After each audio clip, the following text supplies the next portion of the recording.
各位投資朋友，大家好，歡迎收聽3分鐘美股財經大事，一個由 AI 自動生成嘅每日盤後分析。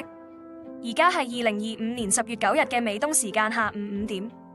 今日美股個市表現幾得意啦，道瓊斯指數跌咗0.52%，收喺46,358點附近；標普500指數就跌咗0.28%，去到6,735點啦。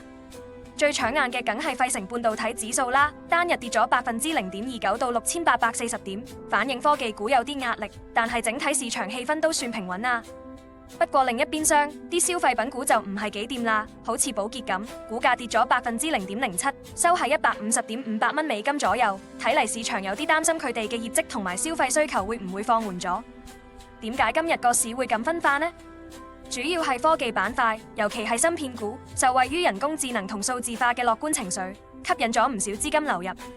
另外，有啲被低估嘅股票好似咁，單日跌咗0.33%，顯示市場對一啲價值股有啲保留，資金輪動唔係好明顯㗎。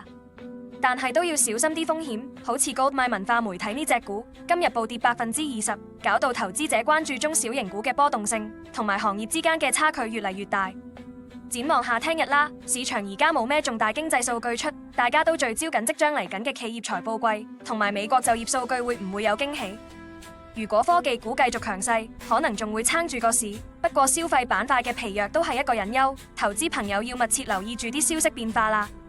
本節目內容由人工智能技術全自動生成，只係提供資訊同埋教育用途，唔構成任何專業財務、投資或法律建議。